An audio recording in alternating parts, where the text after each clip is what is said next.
But one of the big things we talked about is the medical system needs to change so that the clinicians working inside of the medical systems get what they need and they're treated like humans, right, within the system. And one of the things she talked about was how when you are sleep deprived, as a lot of doctors and residents and medical students are, there is a physiological depletion of empathy, and it happens to every single one of us. And so there are so many, like you said, like there's so many amazing doctors out there. And I think all of us who are in this space, and actually everyone who's a patient, right? There are little things we can do to advocate for a better system.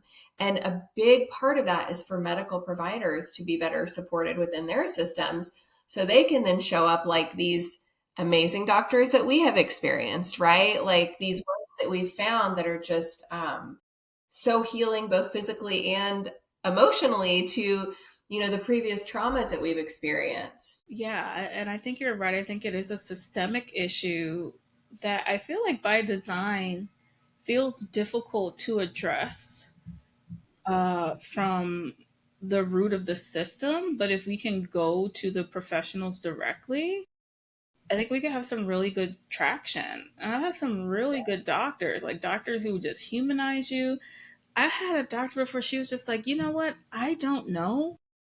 I know you're telling me based on what you've heard from the community of women with endometriosis, this can be helpful, but I don't know. If I can do some research and get back to you and we can work Yeah. together on see if I can prescribe this like off label treatment for you, then yeah, I would do it. Yes. How beautiful. Yeah. It's like the shared decision making, taking in all of the information, sitting together as two humans to figure out this situation that's happening. That's the dream. And we do experience that sometimes, but the dream is that everybody gets to experience that.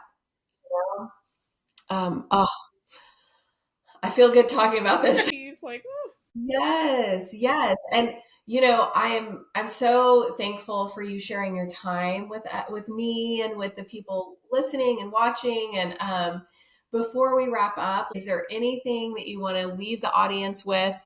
There's so much I want to leave the audience with, but I think the most important thing to say is like not to give up, to continue to trust your body, even when the trauma is telling you to doubt it. You know your body best, and lean into community, lean into the things that you value and who value you in turn, and that are not afraid to stay. And seek mental health care.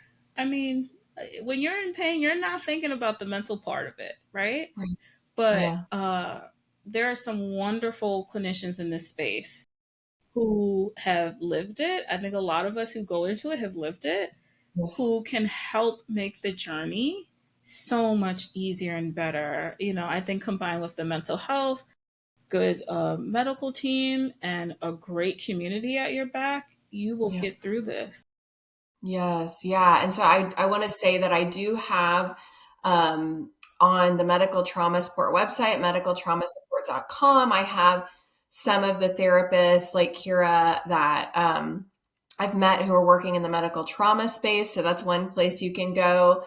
There's also a nonprofit called Healthcare Revolution Collective, and they also have lists of therapists that are educated on medical trauma.